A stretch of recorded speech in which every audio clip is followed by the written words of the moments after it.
तकरीबन रात को मैं पहुंचा और मैं सोच रहा था कि मैं APS के हवाले से क्या बात करूंगा और किस तरह मैं वो जो फीलिंग्स, वो जो चीज़ें मैंने 2014 में देखी थी, वो जो माएँ सड़कों पे भाग भाग के मुझसे पूछ रही थी कि बच्चे मेरा बेटा किस तरह है, और वो सारी चीज़ें, तो अभी भी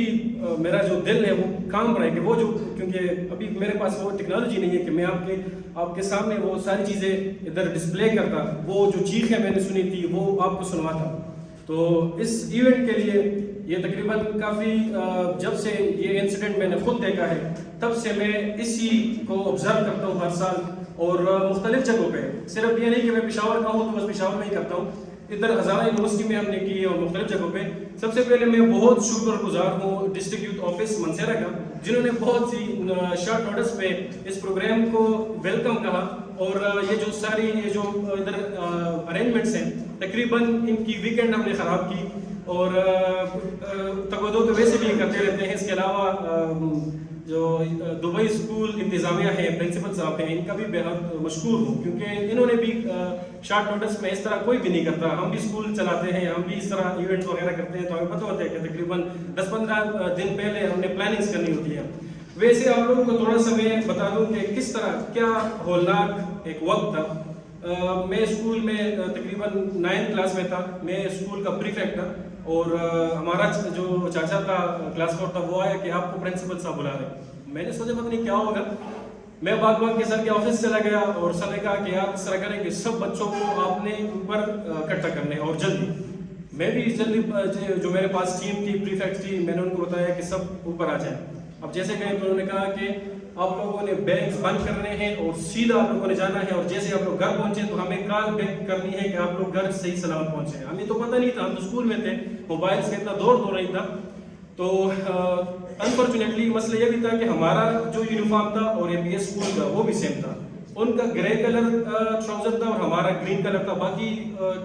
जो हमारा शर्ट था, इसके अलावा जो हमारा स्वेटर, कोट, सब कुछ हमारा सेम था। इवन जो बैग भी था वो भी तकरीबन मिलता जुलता था। तो जैसे मैं बाहर निकला तो उधर से एम्बुलेंसेस काफ़ी ज़्यादा तेज़ी से आ रही है, आर्मी जा रही है, पुलिस जा रहे हैं, और जो अवाम थे, जो लोग थे, वो हमसे पूछ रहे, औरतें आ रही थी और हमसे कि बच्चे मेरा बेटा किस तरह है। अब हमें तो पता नहीं था, हम सारी चीज़ें देख रहे थे कि यार ये क्या हो रहा है। तो हम तो स्कूल से डायरेक्ट आ गए। घर पहुंचे तो घर से भी, क्योंकि हमारे पास तो फ़ोन नहीं था, स्कूल को कॉल आ रही है, तो घर पहुंचे तो उधर भी काफ़ी ज़्यादा एक क़यामत एक बरपा हुआ था। मेरे खुद इसमें कज़न शहीद हुए। तो वो जो सारी चीज़ें हमने देखी, अब अगर उसको रिपीट करना, उस गम को दोबारा रिपीट करना, वैसे इस्लाम में भी 3 दिन तक गम होता है, लेकिन हमारा मकसद यहाँ पे इकट्ठा होना इस चीज़ के लिए, इन इंसिडेंट्स के लिए वे फॉरवर्ड तलाश करना है कि हमने क्या करना है। अब मैं तकरीबन पिछले कुछ महीनों से डिफेंस डिपार्टमेंट में काम कर रहा हूँ इस्लामाबाद में, तो मैं उधर चीज़ें देखता हूँ कि किस तरीके से हमारे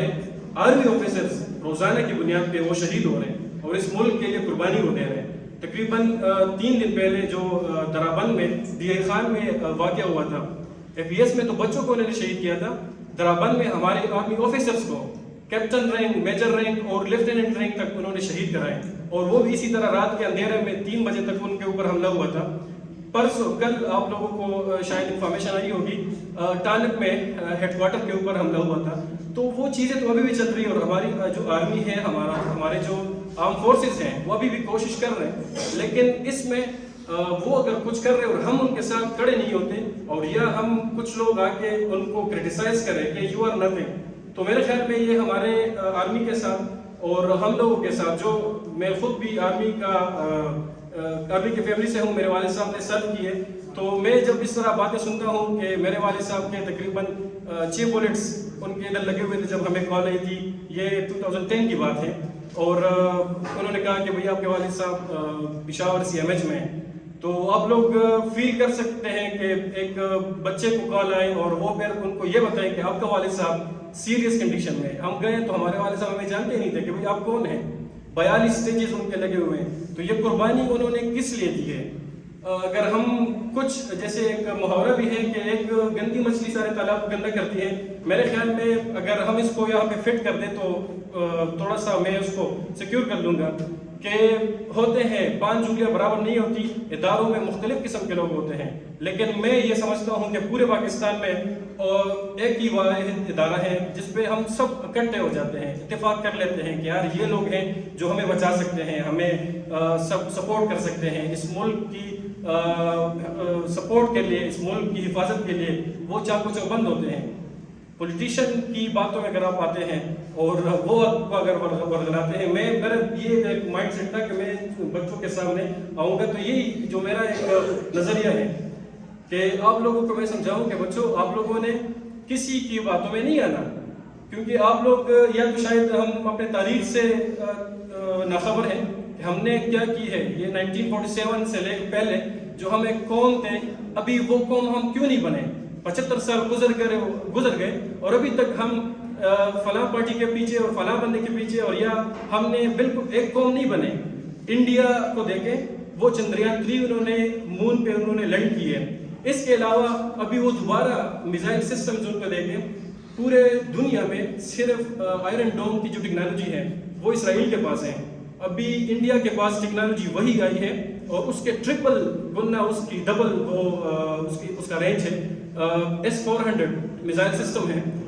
اب وہ ٹیکنالوجی کس طرح ہے ان کے پاس؟ تو وہ کام کر رہے ہیں، ان کے جو بچے ہیں، ان کے جو نوجوان ہیں، وہ اپنے اسکول میں اگر ہیں تو اسکول سے بنک نہیں کرتے، وہ اسکول میں پڑھائی کرتے ہیں، اس کے بعد اگر کالج میں جاتے ہیں تو کالج میں بھی وہ صحیح طریقے سے صحیح معنوں سے کام کرتے ہیں، اگر کوئی آفیسر ہے ان کا تو وہ بھی صحیح طریقے سے صحیح معنوں میں وہ کام کرتے ہیں، ڈیلیور کرتے ہیں، اور اگر کوئی ٹیچر ہے تو وہ بھی اپنا جو ان کی رسپانسبلٹی ہے، فرض عین ہے، وہ اپنا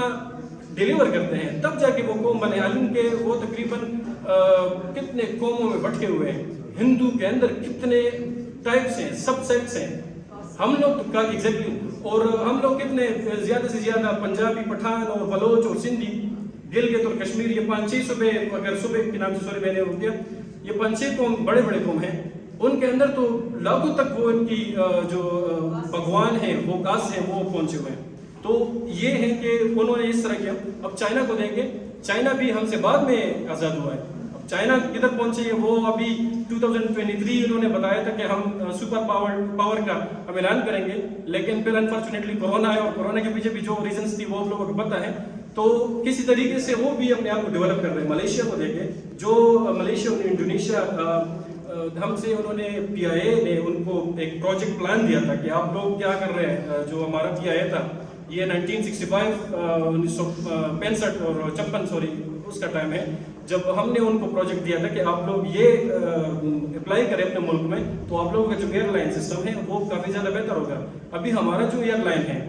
وہ کتنے خرب کے قرضوں میں ڈوبا ہوا ہے، ابھی ہم اس کا سوچ رہے ہیں کہ یار اس کو ہم پرائیویٹائز کریں تو یہ پاکستان اور بھی قرضوں سے بچ جائے گا۔ تو یہ جو ایک چھوٹا سا میں نے خاکہ ان لوگوں کے سامنے رکھا ہے، صرف اس وجہ سے رکھا ہے کہ ہم کو ایک قوم بننا ہے، اور وہ قوم ہم نے اس طرح نہیں بننا کہ ہم نے، لازمی بات ہے کچھ سیکریفائسز میں نے دینی ہوگی اور کچھ آپ لوگوں نے۔ ایک اور واقعہ آپ لوگوں کے ساتھ شیئر کرتا ہوں، میں اسلام آباد میں تھا تقریباً لاسٹ منتھ، اور رات کو تقریباً 3 بجے شور ہونے لگی، تو میں نے سوچا کہ پتہ نہیں کیا ہوا ہوگا، صبح نیوز دیکھی ہے تو ہمارے گھر کے پاس ہی ایک فیملی تھی اور انہوں نے 3 بندوں کو جگہ دی تھی۔ اب وہ بندے جو تھے وہ انوالو تھے پاکستان اگینسٹ ایکٹیویٹیز میں۔ اب جو ہم یہاں پر ہیں، ہمیں چاہیے کہ ہم اگر یہاں پہ کوئی آپ کو اس طرح سسپیشیس قسم کی ایکٹیویٹی نظر آئے کہ یار یہ بندہ کیا کر رہا ہے، یہ ہمارے گھر کے آس پاس رہتا ہے، ہم نے ان کو کرائے پہ گھر دی ہے، تو وہ کیا کر رہے ہیں، وہ صبح جاتے ہیں شام کو آتا ہے، اس کی ایکٹیویٹی کیا ہے، اس کا لائف سٹائل کیا ہے، وہ کرنا کیا چاہ رہا ہے، آپ لوگوں نے ان ساری چیزوں کو دیکھنا ہے۔ میرے پاس اگر 2-3 گھر ہیں اور میں کسی کو رینٹ پہ دیتا ہوں، تو سب سے پہلے یہ رسپانسبلٹی میری یہ ہونی چاہیے کہ میں نے یہاں پہ اچھے لوگوں کو دینا چاہیے، نہ کہ میں صرف پیسوں کی وجہ سے، اور صرف جو بھی ہمارے ملک میں جو ایکٹیویٹی ہو جاتی ہے، انسیڈنٹ ہو جاتا ہے، تو اس میں ہم گنہگار ٹھہراتے ہیں 2 ہمسایوں کو۔ ایک ہمسایہ تو بالکل ہماری طرح ہے، وہ تو جب بھی آتے ہیں تو ہم اس میں ڈفرینسیشن نہیں کر سکتے ہیں کہ یار یہ پاکستانی ہے یا ہمسایہ ہے۔ دوسرا جو ہے وہ جب آ جاتا ہے تو وہ پھر یا پنجابی سیکھ لیتا ہے یا اردو کو پرفیکٹ کر دیتا ہے، تو وہ بھی پر ہم اس میں نیگوسیشن وہ ڈفرینسیشن نہیں کر سکتے ہیں کہ یار یہ اصل پاکستانی ہے یا हमसाया हुआ है और वो इधर गलत नज़रों से, गलत सोच से, गलत एक्टिविटी प्लान करने के लिए आए हैं। तो आप लोगों ने आर्मी का, आप लोगों ने हमारे आर्म फोर्सेस का, आप लोगों ने पुलिस का और आप लोगों ने एडमिनिस्ट्रेशन का, जो हमारा लोकल एडमिनिस्ट्रेशन है, उनका साथ देना है और उनको बताना है, उनकी हेल्प करनी है। और मुख्तलिफ जगह लास्ट टाइम पुलिस स्टेशन में मैं पेशावर में जब था तो उनका PLC मेंबर होता है। इधर मैंने मनसेरा में पता किए, मेरे पास काफ़ी ज़्यादा जो एक्टिव नौजवान हैं उनसे मैंने पता किया कि आप लोग PLC मेंबर हैं। तो उन्होंने कहा कि ये क्या होता है। PLC मेंबर वो होते हैं कि आप पुलिस स्टेशन के साथ कनेक्ट होते हैं, आपके इलाके में कोई भी इस तरह कोई एक्टिविटी होती है तो आप उनको इन्फॉर्म करते हैं, या इस तरह कभी कभी इस तरह होते हैं कि आप लोग पुलिस डायरेक्ट इन्वॉल्व नहीं होती किसी भी मसले में, तो वो आपके थ्रू उसको हल कराता है। आप एक जरगा टाइप आप बना लेते हैं और आप इसमें एज अ यूथ लीडर काम करते हैं, दो ग्रुपों के दरमियान आप नेगोशिएशन कर लेते हैं, तो ये PLC मेंबर होता है। लेकिन जब मैंने यहाँ पे देखा तो PLC मेंबर यहाँ पे नहीं था। और फिर हम लास्ट टाइम जो हमारे DPO साहब थे, इरफान तारिक साहब, उनसे मैंने बात की कि PLC मेंबर्स को आप यहाँ पे अपने साथ नौजवानों को इन्वॉल्व करें। ये जो मंशियात और मुख्तलिफ चीज़ें होती हैं तो यही नौजवान करते हैं। अगर आप इन नौजवानों को अपने साथ अपने सर्कल में इन करेंगे तो मेरे ख्याल में ये फिर मुख्तलिफ चीज़ों पे नहीं जाएंगे। तो आज ये 16 दिसंबर जो मेरे दिल में था वो तो मैं आपके सामने नहीं रख सका, क्योंकि मैंने कोई स्पीच नहीं करनी थी, मैंने कोई वर्डिंग और अल्फाज चुनाव नहीं करना था। मैंने सिर्फ वो दर्द जो मैंने तकरीबन आज से 9 साल पहले मैंने देखा था, मैं भी छोटा था, मैं भी कोई इतने बड़े उम्र का नहीं था, लेकिन वो जो सारी चीज़ें मैंने देखी, वो जो एक इंसिडेंट था, सिनारियो था, अभी भी जब मैं एक सोचता हूँ कि तो वो बॉडी के ऊपर वो बाल खड़े हो जाते कि यार ये क्या वक्त था। दुआ करते हैं कि इस तरह कोई भी इंसिडेंट अल्लाह दोबारा हमारे मुल्क में ना लाए, और जितने भी लोग हैं जो हमारे मुल्क के ख़िलाफ़ हैं और हमारे मुल्क में मुख्तलिफ इस तरह एक्टिविटीज़ में इन्वॉल्व हैं, सबसे पहले मेरे ख्याल में उनके लिए दुआ ही नहीं करनी चाहिए कि उनको राह रास्त, लेकिन अगर उनके तौफीक अगर अल्लाह दे सकता है तो उनको राह रास्त में लाए, अगर नहीं तो उनको नेस्त नाबूद कर दे। क्योंकि मैंने देखा है कि मेरा जो कज़न था, मेरे साथ कुलीग था, 8th क्लास में था, मैंने 9th में था, तो आप खुद सोचें कि हमारी बॉन्डिंग किस तरह थी। वो उसमें शहीद हो गया। और फिर चरसत्ते में मेरे रिश्तेदार हैं तो उन्होंने कहा कि मेरे ऊपर 2 बॉडीज़ गिर गई और मैं उन बॉडीज़ के नीचे था, और वो जो लोग थे, अब मुझे नहीं पता हु थे, लेकिन जो लोग थे, जो टेररिस्ट थे, वो इस तरह बॉडीज़ को किक कर रहे थे कि यार इधर कोई मैं किक करूंगा तो इधर से चीख निकलेगी और मैं उसको फायर करूंगा। इतना एक होलनाक क़यामत मेरे ख्याल में अगर हमने एक्सपीरियंस करनी है तो यही क़यामत था, इसके अलावा कोई क़यामत नहीं होता कि आप बच्चों को इस तरह बेदर्दी से कत्ल करें। 139 तो ये रिपोर्टेड न्यूज़ है, इसके अलावा जितने होंगे वो आप लोगों को नहीं पता कि कितने बच्चे होंगे। इधर हम ये छोटे से हाल में कितने बच्चे हैं यहाँ पे, कितने स्टूडेंट्स और कितने फैकल्टी मेंबर्स इकट्ठे हुए हैं। अब खुद सोचें कि बहुत बड़ा स्कूल था